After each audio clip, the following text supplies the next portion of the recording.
Yes, guys, yeah, this is the last part of What If Kaguya fell in love with Naruto and joined him. It's a movie, guys, so it's going to be rather short. But I hope you guys enjoyed it.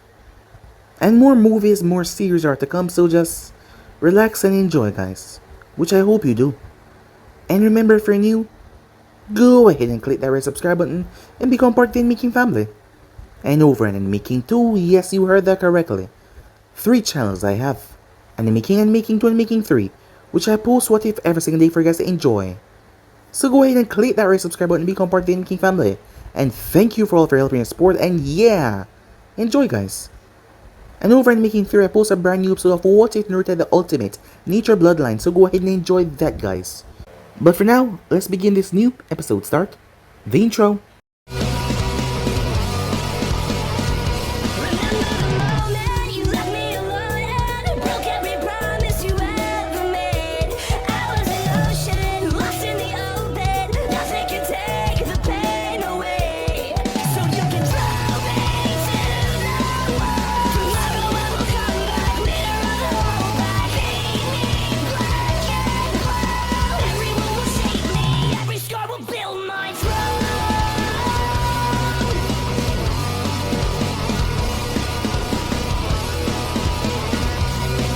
So the last spot we left off, Naruto clashed against Momoshiki. With all of his training over the past couple of years, Momoshiki stood no chance, as Naruto downright humiliated him. He destroyed him. He freed Kaguya from the seal though, as he allowed her revenge, as she split a bone right in his forehead, turning him into dust. Time passed after that as Naruto was feeding her ice cream, as they became a couple. Many people did not like the fact that, well, she was who she was. But Naruto did not care about that, not to mention Sasuke was on his side. After all, he did so much for the Hidden Lake Village. Screw what they thought. Things went well for them even though she was getting conflicted by her thoughts, as Sasuke was there for her at the grave site where she was looking at the grave, as she blamed herself same way, as Naruto came and spoke to her as she let out all of her grief, sadness, everything, as he just stayed there with her. Momoshiki and Isshiki was also planning in the background, as Isshiki did not believe that he was so strong. He could handle Kaguya and the little yellow-haired monkey, and he was gonna do it. Even though Isshiki told him to stick to the plan, well, things were gonna get rather heated rather soon. So yeah, guys, so it's basically as we left off. You guys can switch to the place and check it out for yourself. So if you miss new episode, Kaguya was flushing in public. Here, we can't, she said, as Naruto simply smirked as he nibbled on her neck. She didn't make much sense as she couldn't speak properly. What was that, said Naruto, making her all flush. Someone will see us, she said. You know, Naruto, this is considered illegal. As Kaguya's eyes widened when she heard that new voice appear out of nowhere. She tried to break free, but Naruto did not let her go. He did not allow her to break free. Naruto, she screamed as she struggled against the chakra restraints. Naruto sighed quietly to himself as he released his hold of his wife, making sure her body was hidden from view. It took her a few seconds to cover her body back up, as he had ripped her robe apart. She turned her back on him and Sasuke, as she refused to look back. She was already embarrassed enough. So sorry to interrupt your private time. May I suggest you continue with the privacy of your home? Sasuke said in a blank tone, as Naruto stroked Kaguya's back before placing a kiss right on top of her head. He knew that she was going to participate in the conversation. She was a private woman through and through, and she was just caught. He would make up to her tonight. Yeah, said Naruto as he got to his feet. What do you want? As Sasuke gave Naruto a look, as Naruto understood that look immediately. Time skip. Kaguya was walking through one of the various markets, as she had a basket in her hand. Much time has passed since she stepped foot in Konoha. It had been nearly 2 years since Naruto unsealed her to kill Momoshiki, but it seemed like it was just yesterday she had fear, even stepping foot into public. Now, no longer did she fear the judging gaze. No longer did she shy away from the hatred and fear. It was not that it bothered her, because it certainly still did. It was just that she learned to accept it. Naruto was a man of forgiving and forgetting. However, her husband was an outlier in that regard. The average person could not just forgive and forget. It was hard enough for people to accept her existence, let alone be aware of the fact that she start many of the catastrophes that plague their world. Kaguya did not blame the populace for loathing her existence, but just because she didn't blame them for how they felt, it didn't mean that she would stand up for negative treatment. There was only one instant that someone was foolish enough to test her patience. Well, the less that was said, the better. Someone called out to her. Kaguya-chan, the voice said. She blinked at the feminine voice, as her head tilted aside. Yamanaka-san, she said, as she nodded her head greeting the woman. Kaguya-chan. Ino whined playfully. Always so formal, she said. Had it been anyone else, Kaguya would have simply ignored the individual. However, she enjoyed the company of Ino Yamanaka. The woman was a free spirit, not caring of how others view her, as she speak her mind freely, and how she felt. And Kaguya envied the woman for that. That was something she could not do. It is what that is expected of me, said Kaguya, in that bland tone of hers. As Ino simply raised an eyebrow, Kaguya wanted to scoff. How could she have forgotten? Yamanaka was a woman that studied the mind, an expert when dealing with a human psyche and brain. She could pick apart people while they speak. It was rather frightening, and it was one of the things that Kaguya respected about the woman. Albeit, said Ino. So who exactly expect you to act like that? Because I doubt Naruto wants you to act like some pampered, like the queen. And I really doubt that you give a rat ass about the opinion of the populace. Correct as usual. Kaguya hated that. The woman was dissecting her with such ease. It reminded her of her clansmen. Kaguya sighed. A force of habit, she said. Thankfully, Ino did not push, as she looked at Kaguya's basket with interest. What's for dinner? As Kaguya blinked at the question, oh, sorry? Are you to join us tonight, she said. There was a bit of spark in her tone that even surprised Ino, as she gave a approving nod. Sassy. I like it. It seems Naruto's sarcasm is finally rubbing off on you. It was merely a slip of the tongue, said Kaguya. Ino giggled quietly, as she leaned against one of the stalls. As she hoisted herself up and sat down, the stall owner, the man, really did not mind the view. As Kaguya saw the man's hungry gaze, as he glanced towards Ino behind. Men were such simple creatures. She turned her gaze to Ino, who simply gave her a knowing smile. Of course, little minx loved to show off her body. She was an attention seeker and she did not care who knew that. She relished having all eyes on her, whether they be male or female. You know, Ino said, in a low tone, if you strike your stuff more often, then maybe Naruto would take you in public.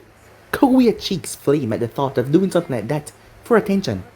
I need not stoop to such humiliating depths to seek my lover gaze, she said. Ino's smile only grew bigger at Kaguya's response. Oh, and what's so humiliating about it? Kaguya-chan, she said.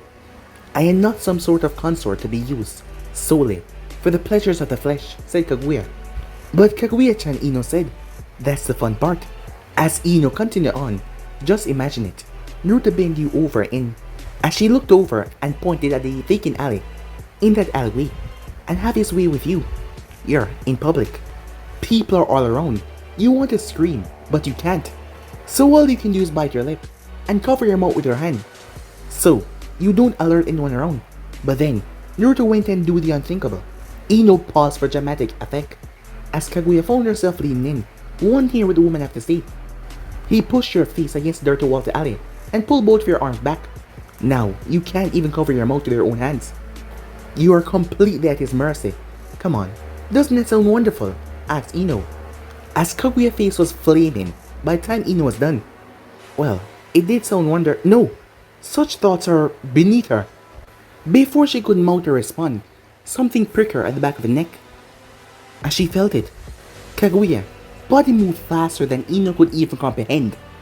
As she flashed in front of Ino, shielding her, as a massive explosion erupted underneath her feet. A horrendous flash of white light, followed by the ear-piercing sound of having her eardrums burst. Ino's mind was frantic as he tried to move, but her body wouldn't allow her to do so. Was she paralyzed from the attack? She wiggled her toes. No, she was not paralyzed. Adrenaline fueling her veins, ears ringing, her eyes adjusted to darkness. Her body was in agony. The mere thought of moving sent a quick amount of pain down her muscles. A burning sensation was right towards her stomach as she clenched her eyes shut. She tried to move her arms but she could not. What was happening? The next thing she knew, a bright light shined on her face. As she tilted her head away from it, it was too bright. That was a mistake as it only caused more pain to move her head like that. A throbbing pain came from inside of her skull as she banged her head against the loose debris. The ring in her ears were becoming unbearable. She opened her eyes slowly as she was able to make out something white in front of her. The thing was directly above her. She blinked in confusion. Yeah, definitely a concussion. But why did she feel so sleepy? A nap. Yes, a nap sounds good right now. As she started to close her eyes, a burning sensation blazed around her face. Wet and yet cool. As she opened back her eyes, as she made out what was in front of her, it was Kaguya. Her lips were moving rapidly. Her face was pinched in worry. What was wrong? Why was Kaguya so worried? Ino blinked once as everything went black. Meanwhile, a splendid day for death and chaos. Oh my, how he loved slaughter. Mindless killing and display of violence. Ants. All of them were ants, a lot of them. What Kaguya saw in these monkeys were beyond him. But this is a start. Yes, it is. Kaguya had to pay for her actions. She wasn't allowed to live after what she has done. She would be consumed, and if he was lucky, he would probably get first priority control over her power. Isshiki was a hard ass, but he didn't know how to haggle with the best of them. Should he kill Kaguya quickly, strike her down before she could react? Or should he prolong her suffering, break her body, and destroy her mind? He watched as she placed down that blonde monkey on the ground. The possibilities were endless. As he landed softly on the broken, dusty ground, as he made his way towards his cousin's position, pupilless white eyes focused on the crater that he had created with the explosion. The unknown monkey that Kaguya was helping was slowly dying. A translucent jar, a red one, appeared at his side as he reached in and pulled out a hook made from the same red chakra. He swung the hook, ignoring everyone else around him. As he got closer, he spoke. "Kaguya-chan," he said.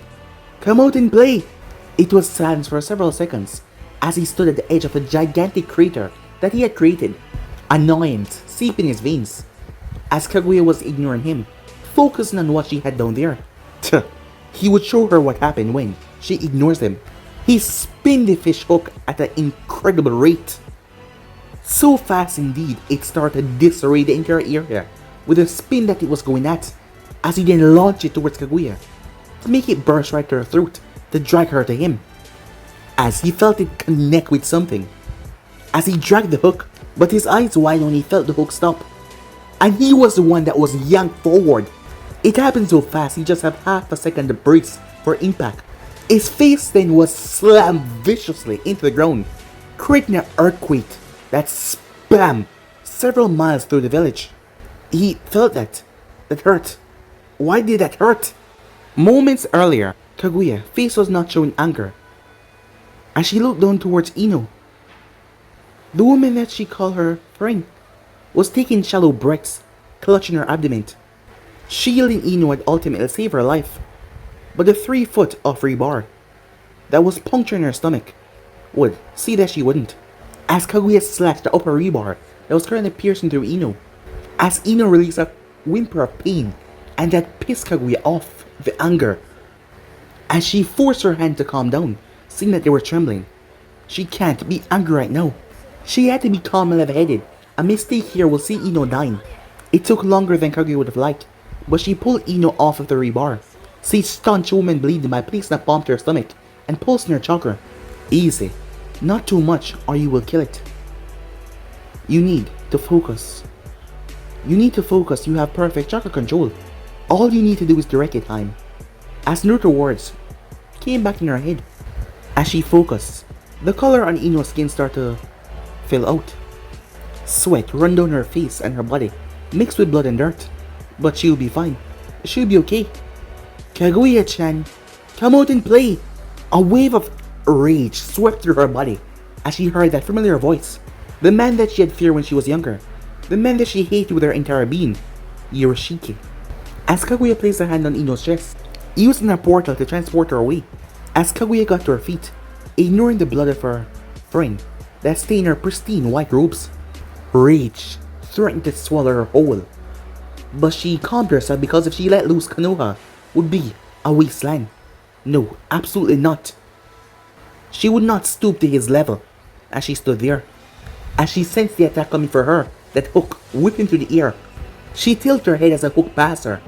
She grabbed the string as she wrapped it around her hand and yanked it forward as the man was slammed viciously in the ground. Kaguya pitied the man. He would die in vain just like his brother because he thought that she was weak. She was gonna pick him apart, rupture his sanity, and only then would she kill him. He deserved nothing less after all. She reveled in the pain-filled grunt that came from him. As she moved so fast, it was just a blur. She kicked him right through the Hokage's monument. His body burst right through it, before ejecting on the other side. Good, he was far enough away that the village would not be in danger. She could let loose now. Before she disappeared in a portal, she spotted the crumbling mountain that had the previous faces of the Konoha leaders. The only part that remained unbroken from her cake was Naruto's face. Naruto, surrogate mother. Kaguya stared at the face for a moment, before she nodded in satisfaction as she disappeared in a portal. As she stepped out for a portal, appearing in front of the prone Isshiki. He was coughing, slowly rising up to his knees. Isshiki wiped the jewel that came from his mouth. You'll pay for that, you wrench! Kaguya merely tilted her head at the reaction. She raised her right knee, her arms extended across her body, as she settled in a fighting stance that Isshiki did not recognize. Her right palm was centered away from her body. Her left hand was clenched at her hip. Her left leg arced a trench to the soil before lining up with her right leg. As she rested her weight on her right leg, as she looked towards Isshiki with a blank expression, he looked at her with disgust. What manner of combat is this? You sully our tradition with such disgusting, vile methods. He spat in disgust. Fine, I will indulge you, little rabbit. I will enjoy crushing you, he said. He settled in a stance she recognized all too well. Her younger sister was on the receiving end of his ferocious fighting style. He had beat them into the ground, bloody and bruised, and spat on them. Once he was finished, she was gonna enjoy breaking him. Isshiki blurred towards her, right palm reaching towards her throat. She twisted her body around him and grabbed his forearm. She took a step forward and hooked her feet around his ankle and rotating her hip. Her left heel dug into the soil as she reached out with her other hand and gripped his palm. Before he could do anything, her other palm reached out as she slammed it in his chest. Spit and blood flew from his mouth as he was sent tumbling back because her feet had hooked him. As he crashed in the rubble, as he hit a large boulder, and he finally came to a stop as he spat up more blood. His chest had been physically caved in by her blow. Where did this monstrous strength come from? Kaguya was never this physically powerful, never. He was unable to think or see anything else as she flashed in front of him. His eyes wide when he saw the translucent chakra around her hand. He crossed his arms, bracing for the blow that was sure to come. The translucent chakra on her palms shined a brilliant purple before taking shape of two ferocious lions. Isshiki had little time to study the technique as he was sent sailing like a rocket, crashing and slamming into the earth. Blood and spat escaped from his lips. He slowly crawled out of the crater that he was forced into. What's happening? How is this wrench overpowering him? She shouldn't be able to. He was snapped from that thought.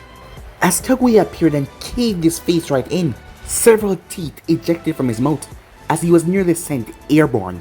But Kaguya was against that. As she flashed behind him, she gripped him and turned him before slamming a kick right into his chest.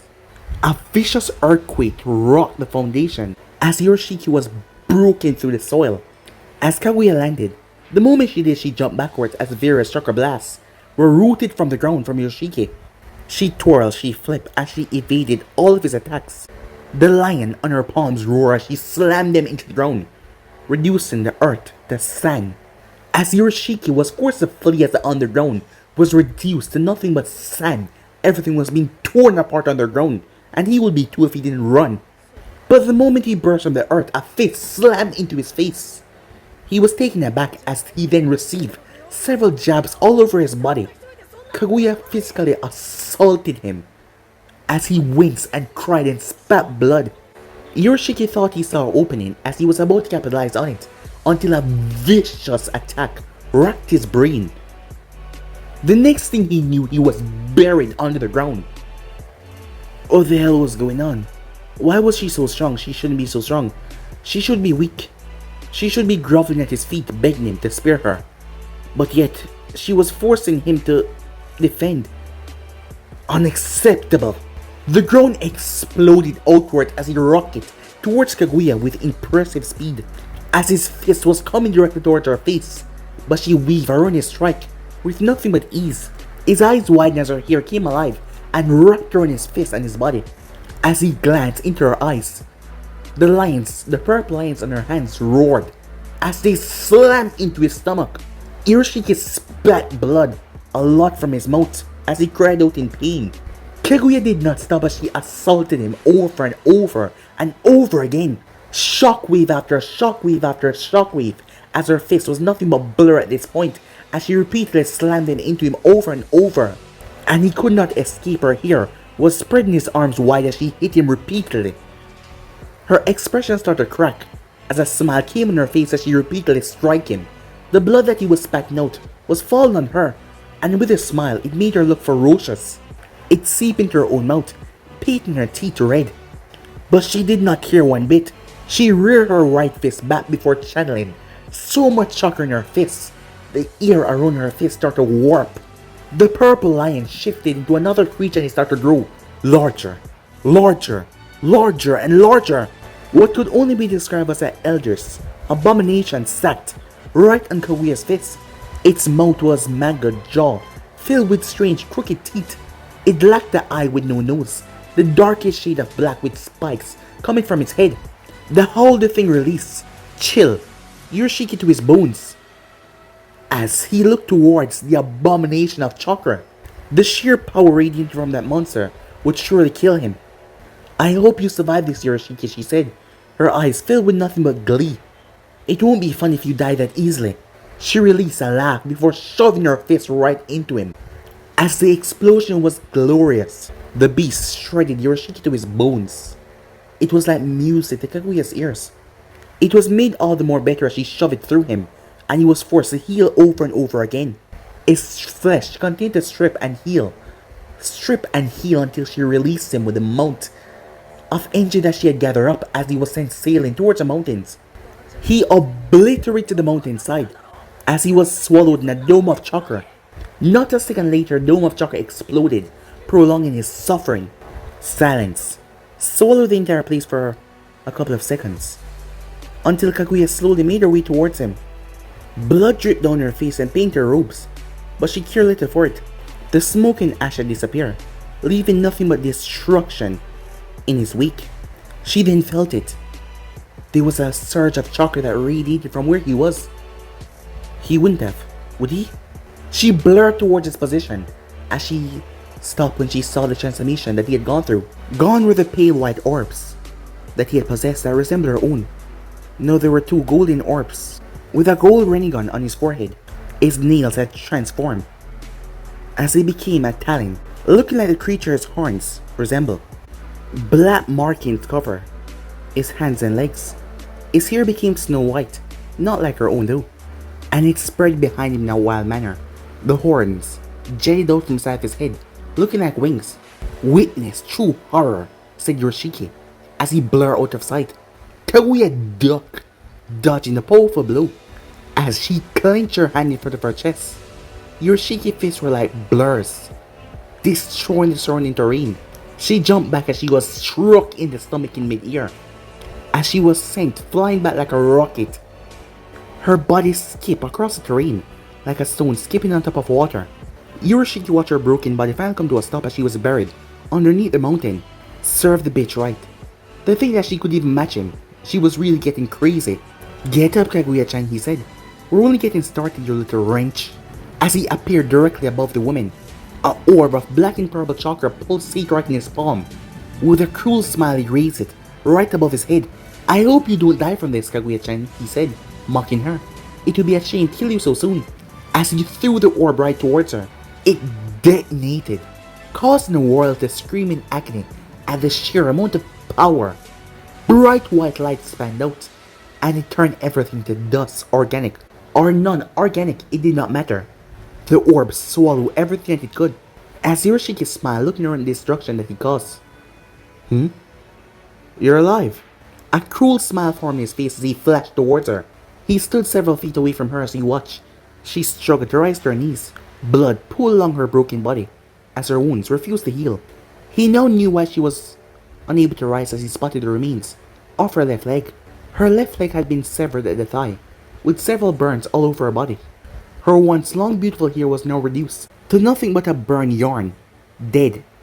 Isshiki grinned as Kaguya struggled to her feet. Or foot. I'll admit, you put up a decent fight, he said. But in the end, you were nothing in the end. Similar trash that does not deserve a place at the main family. He placed his foot on top of her head and slammed it into the earth. I'm going to enjoy dismembering you when I'm finished. I'm gonna do the same thing to that blonde monkey that you love so much. Her left hand shot forward and grabbed his feet. It was missing 3 fingers. Isshiki said, as he watches her body shook and tremble. His other foot raised and crushed her skull into the earth. Don't like that, huh? What exactly are you gonna do about it? As he continued to bash her face against the earth as she was forced to release his ankle. Trash! As he slammed his foot in her ribs. She skipped along the terrain as she crashed into a boulder, her back destroying it. He appeared in front of her, his fist pulled back. I'm going to enjoy destroying that blonde monkey. I'll make sure that you're sane enough to watch as he struck her in the stomach. Well, he tried, but her hand caught his fist as she mumbled something. Speak up, you whore, he said. Her head rose up, revealing her missing Byakugan. Blood running down her cheek. Ishiki's eyes widened as her jaw snapped shut. An explosion of power blew him away. He fixed himself in mid-air as he landed on his feet. As he paused at the smoke that her transformation kicked up. How? How had Kaguya known about transformation? Who told her? Her shadow started to come out of a cloud of smoke. Her long hair billowed behind her as she took slow, measured steps. She stopped moving as she raised her hand, before slashing it downwards.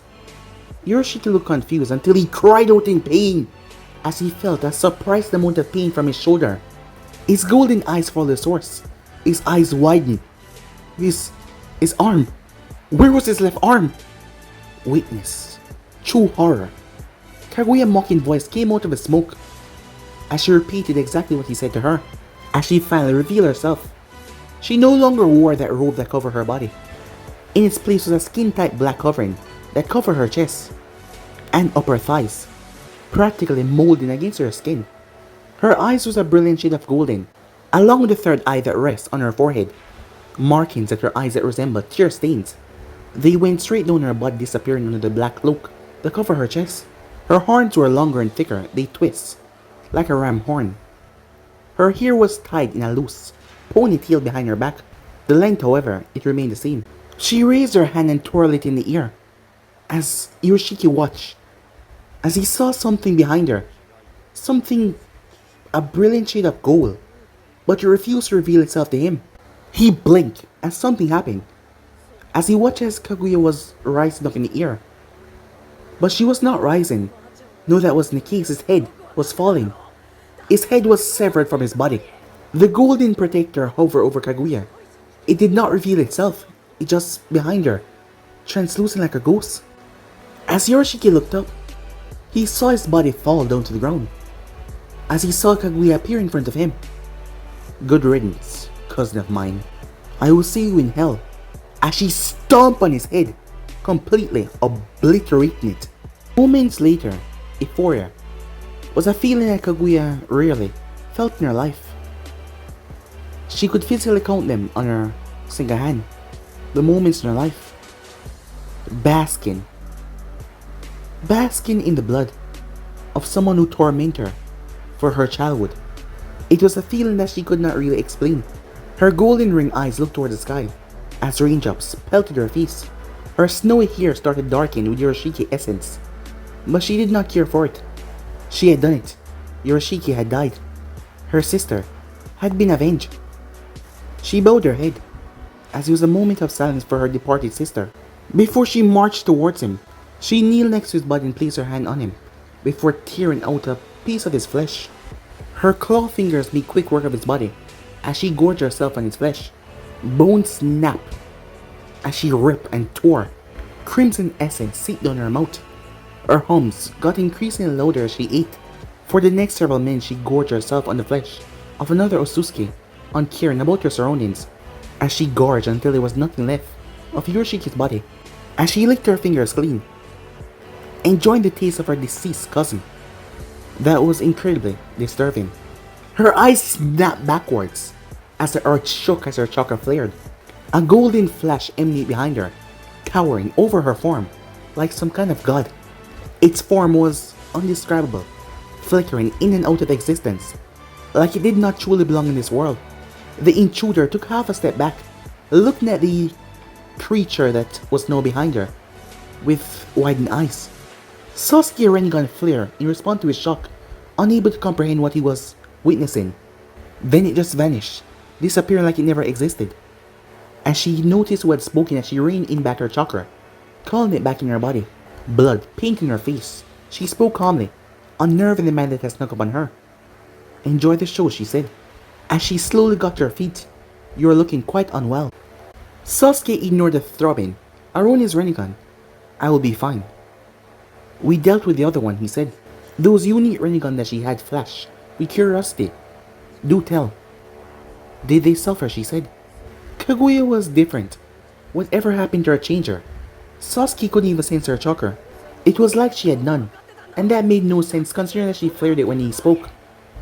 Considering that thing that just appeared behind her, whatever that was. Not to mention that she had consumed the body of the Otsutsuki that she had fought. Was that how Otsutsukis got their power? Sasuke no longer wished to entertain the issue. His name was Isshiki. Her Rinnegan flared with power. "I take it that you knew him," said Sasuke. She scoffed quietly to herself as she stared in a random direction. No, not a random direction, she was looking where Naruto was at. "Yes, my wretched uncle. Is his body still intact?" she asked. "Yes," said Sasuke with a frown. "Beautiful," she said. Sasuke's eyes widened as she vanished. The increase in speed was ridiculous. As he dashed after her, he had a nagging feeling that something bad was going to happen. Perhaps he was worried over nothing, but he felt like this transformation was going to cause some issues. Meanwhile, as Naruto huffed, as he tasted copper in his mouth, as he looked down towards the Otsutsuki that him and Sasuke had killed, he was rather annoying to fight. He was able to shrink anything and restore them back to their original size. The man used that ability perfectly to his advantage. As he looked down toward his stomach that was now healed. During their battle, he had felt a prick on his stomach. The next thing he knew, his stomach had ruptured by a black rod. He was caught off guard multiple times due to his ability, and it nearly cost Sasuke's Rinnegan. It was only due to his usage of the Harashin that had saved Sasuke his eye. The fact that Isshiki could react to the Harashin was another annoying part of the fight. Naruto was not really a prideful individual. He was a very powerful person, but for someone who didn't earn their power, to match his power that he had worked for over the past couple of years, left a bitter taste in his mouth, as he was nearly overwhelmed. "There is always someone stronger out there, Naruto."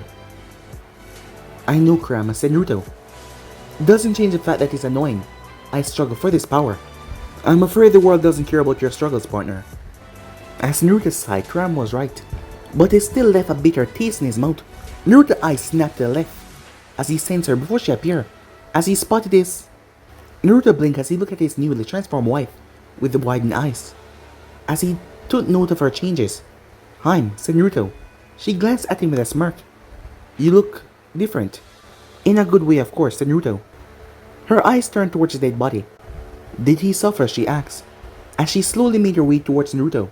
Her hips swayed in a rather hypnotic manner as she relished looking in her husband's eyes. As Naruto shrugged his shoulder, "I hope so." As his eyes looked back towards her, noticing the blood all over her. "Are you hurt?" Her smile was all teeth as she stopped a foot away from him. "It does not belong to me." Naruto acknowledged how different she was acting, but he chopped it up to the new transformation that she underwent, as Naruto was aware of the many transformations that Otsutsuki could obtain.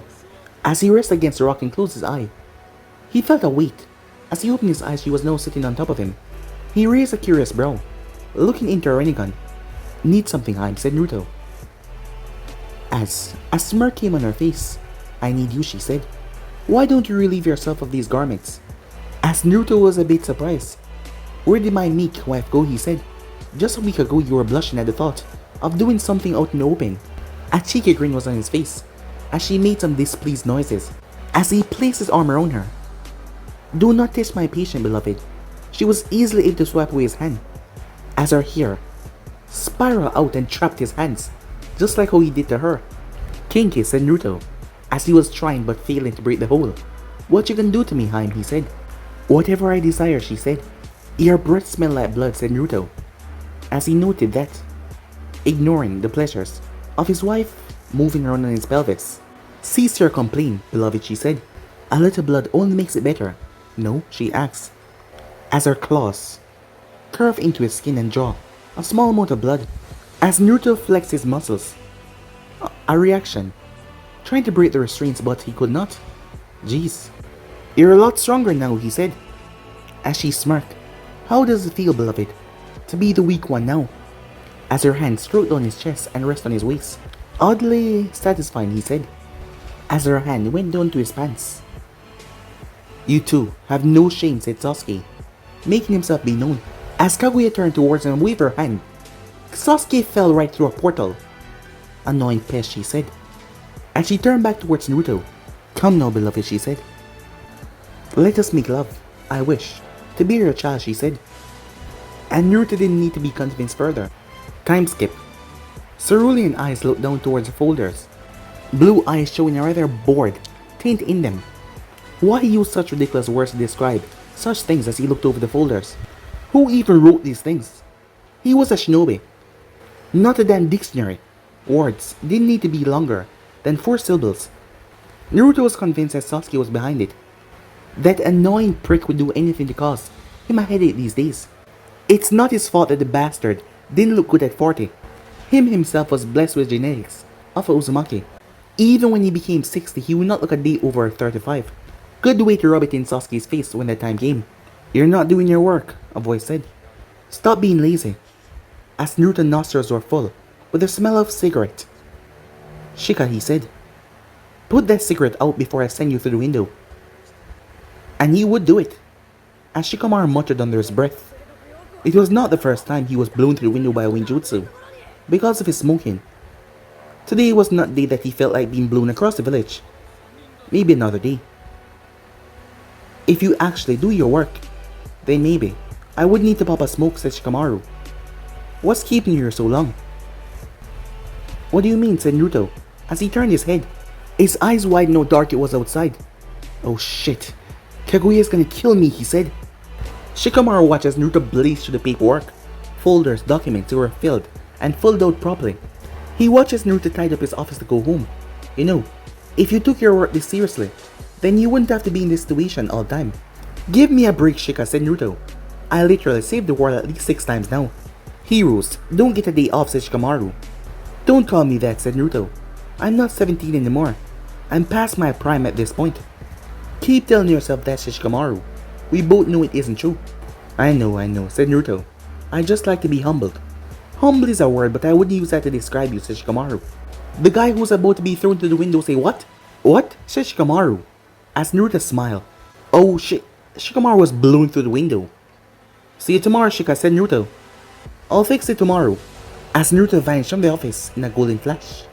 As Naruto reappeared in front of his home, he placed his hand on the door, pulsing his chakra. As it opened, a delicious aroma immediately assaulted him. As he closed the door and dived further in the room. That was odd, he was late. Kaguya was meticulous when it comes to home life. She prepared dinner at the same time every day without fault. The fact that he could smell fresh food was surprising. As he found 2 signatures in his home, he slowly made his way towards the kitchen. As he inched closer to the kitchen, he heard 2 feminine voices. As Naruto poked his head inside, his beautiful wife, her transformation was permanent, was kneeling and speaking to a young child. "Be mindful of the instrument that you wield," said Setsu-chan. Kaguya said softly, "It is not the weapon that is dangerous. It is the one that wields it that is dangerous," she said. The pale-skinned girl known as Setsu nodded her head. "I understand, Mom," she said. As Naruto looked towards Setsu Shiki, Kaguya had all but demanded that she be named after her younger sister who perished a long time ago. Naruto did not put up a fight, how could he? As long as she was happy, he was happy. Little Setsu was practically a copy of Kaguya before she had consumed the fruit. Her eyes were slanted like his, and not to mention she had whisker marks. Long snowy white hair that fell down her back. Tiny bangs, just like the one that his father had possessed. On top of her head was a pair of horns. She wore a similar robe, like the one Kaguya used to wear, before her transformation. The only difference was the choice of color that she had chosen for it. The kicker, it was an orange color, similar to the orange that he loved to wear. Kaguya had thrown many fits about their daughter's color choice, but Naruto was incredibly proud. She was a spitting image of his wife, but she took after him when it came towards her personality. She wasn't really a calm child, nor she was a patient one. She wasn't loud like he was, but she was certainly brash and impatient. Mom. As she placed her foot against the wall and climbed up to reach the counter. When is Pop coming home, she said, as Kaguya made sure that she make it to the counter before replying. Your father is a very busy man, said Setsu-chan. His daughter was too young to catch it, but Naruto could sense the agitation in her tone. Papa is always busy. Why is he never home? He must hate us. Her words stabbed into his heart, causing Naruto's heart to twist. Do not speak ill of your father, said Isshiki. Kaguya reprimanded her daughter.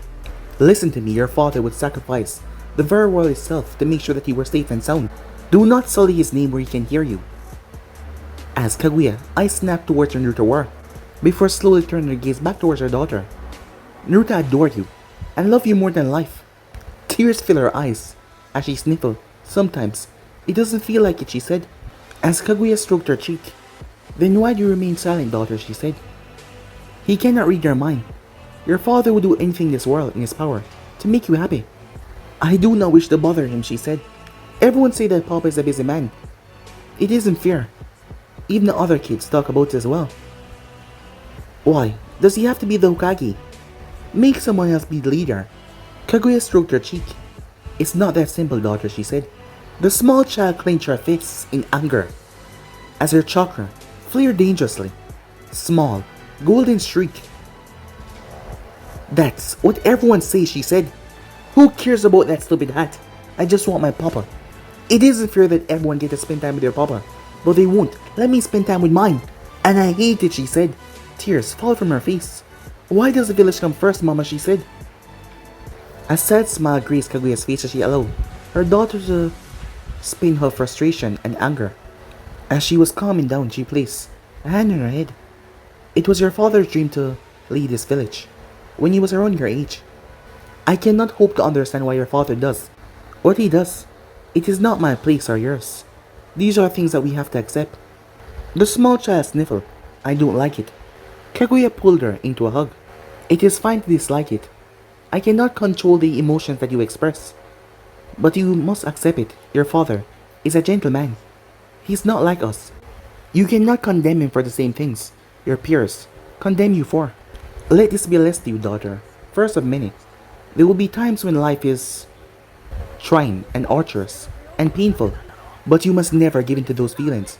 You must always continue forward. Maintain your strength, never stopping.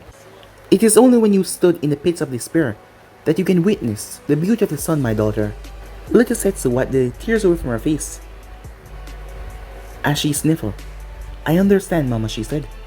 Kaguya turned her gaze as she noticed that Naruto was gone. As she frowned upon that, she turned her gaze back to her daughter. Come, Setsu-chan. Let us finish preparations. Your father will be returned from work soon. The small child perked up at the mention of her father. Yes, Mom, she said, as Kaguya looked toward the spot where Naruto was. She hoped he would take this experience as a lesson as well. She did not fault him for what he was doing for the nation. He was his own man and didn't owe her any obligation. Yes, they were husband and wife, but she knew his obligation to the village that he grew up in.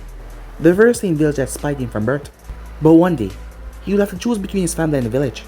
His sire, a daughter of flesh and blood. He now possessed an obligation that could not be ignored. She deserved his love as much as the village did. If not, more so. As she looked towards her small daughter, yes, she deserved it all. And Kaguya could not stand idly by and watch as his love and ambition for this village overshadowed the child that they had created. Time skip. Dinner was a silent affair.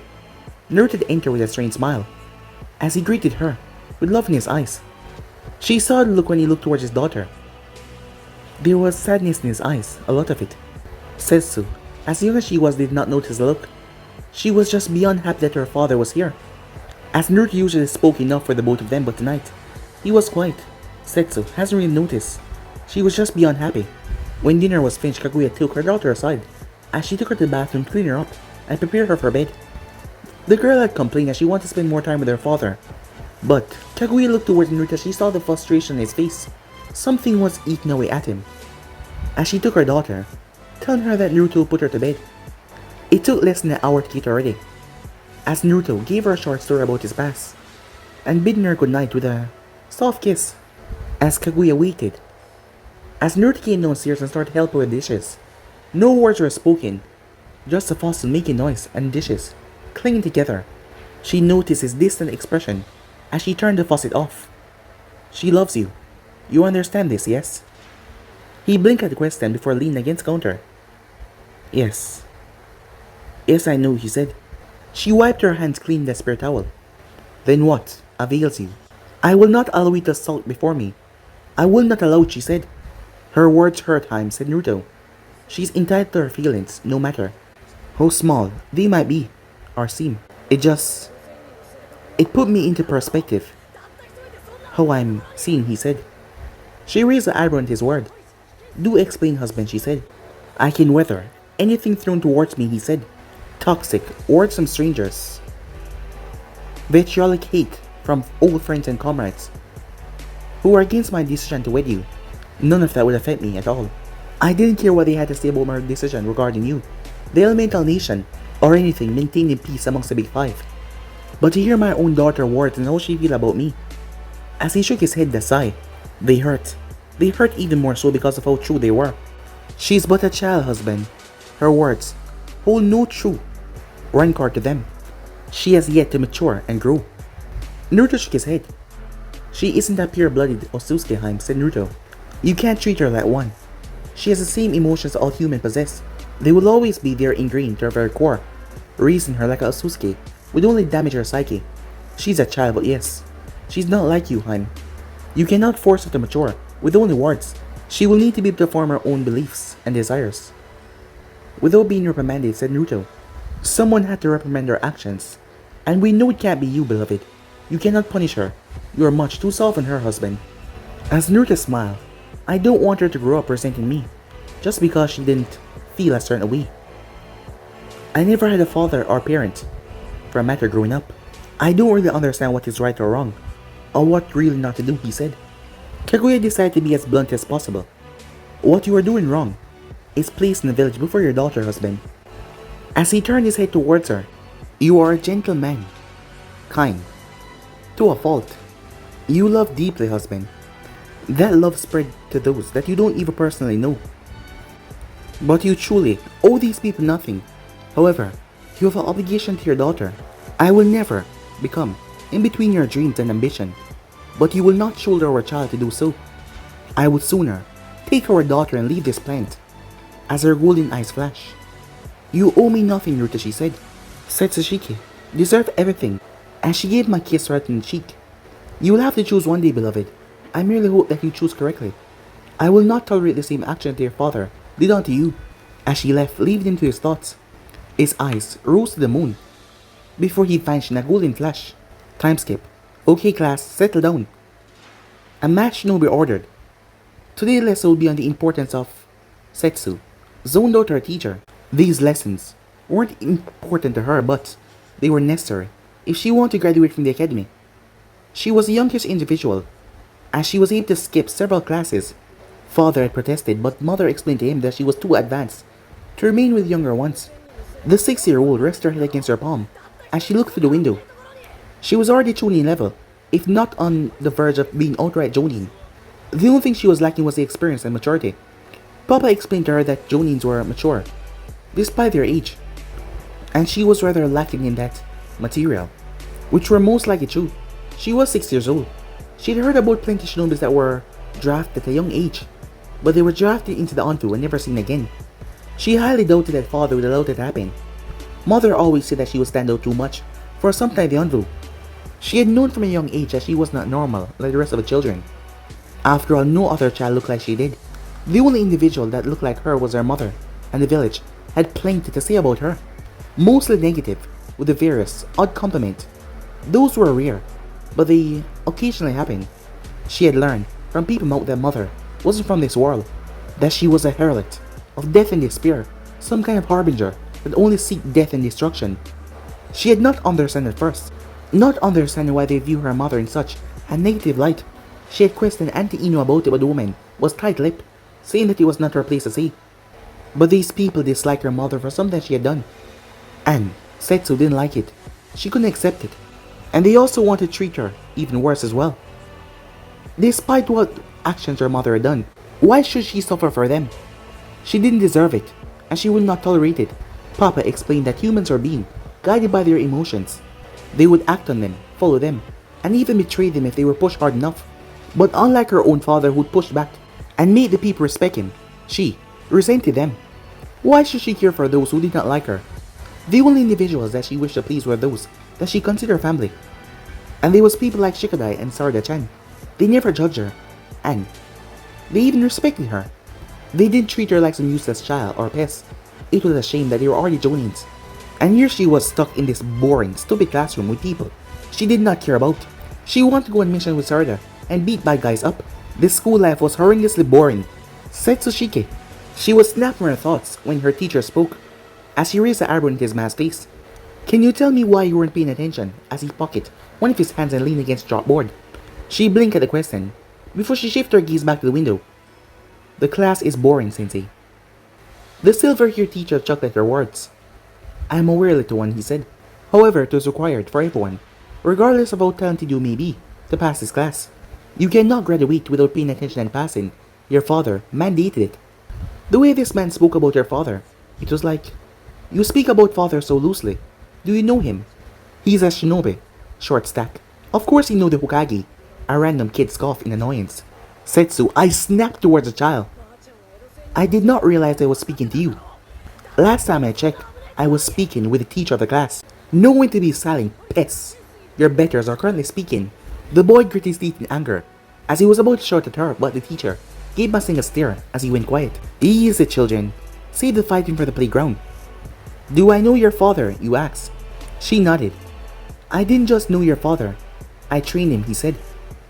Her eyes furrowed at his statement. They even widened. You're Kakashi Hatake. I guess so. What gave it away? Hair color? Scar? Mask? As her classmates muttered to each other, not understanding. Imbeciles, a lot of them. They did not even know that they were being taught by the great Kakashi Hatake. Mother speak highly of you. Six Hokage, she said with a bow. This man was even respected by her mother. The children gasped when they realized what she just said. Kakashi's sized children started to get rowdy before he raised his hands, making them all silent. I'm honored, he said as he looked towards Setsu. The famous Kaguya thinks so highly of me. She said without you that father would be a bumbling idiot, grasping for straws to breathe through muddied water. Kakashi chuckled at her words. That certainly sounded like something that she might say. Now that's just rude. You speak behind my back, Kaka-sensei. Setsu's eyes widened as she heard her father's voice. Her head twisted around as she saw her father at the door with a smile on his face. The classroom erupted in joy as the children jumped in excitement that two Hokages were in the class. After a few minutes of chaos, Kakashi responded to his former student. Dread the thought of speaking about you, Naruto. I'm sure you do, said Naruto, as he glanced towards his daughter. How are you, Setsu-chan, he said. A giant grin split across her face. Papa, she said. She launched herself at him as he caught her in his arms. Come on, Setsu-chan, he chuckled. I got that image to keep. I can't be seen hugged to death. She clinged around his neck tightly. She shook her head. Don't care. As Naruto's eyes softened as he adjusted her and stroked her back. Come on, Setsu-chan, said Naruto. I'm taking today off. Really? The sheer amount of excitement at those simple words made his heart grow. How had he been blind to this before? Of course, my little snugglebug, said Naruto. Father, she said, looking quite embarrassed, as she placed her face in his chest, hiding her face. Don't like your nickname anymore. Well, you'll always be Papa, little snugglebug, said Naruto. Father, she screamed once again in embarrassment, her face flaming at nickname, as Naruto chuckled and vanished in a golden flash along with her. As he spent the entire day with her, the words of his wife came back in his mind. Setsu was his life. He had sired the girl, given her a piece of him. She was a piece of him, given her life, independent thought. The love and joy that came with knowing that a piece of you will always exist in this world. It was just beyond anything. Kaguya was right, he would tear this world asunder just to protect her. He would move mountains, villages, exterminate anyone that tried to think of harming her. When his wife had told him that he had to pick one day about his daughter in the village, he didn't think that it would be so short. His entire life was focused on becoming Hokage and then achieving Jiraiya-sensei's dream to bring peace to the elemental nation. He'd accomplished both of those dreams and did so much to maintain them. But as he stared at his little daughter, eyes full of nothing but enjoyment, he would choose her over the elemental nations every day. I love you, Setsu-chan. And yeah, guys, that's where we come to an end. I just want to say thank you for enjoying this movie, and I hope you enjoyed it, guys. Yeah, thank you. Once again, you already know that this is not the end, because new what ifs are coming up soon for you guys to enjoy. So just sit back, relax, and yeah, enjoy. But for now, I'm out of here. See you guys soon. Peace.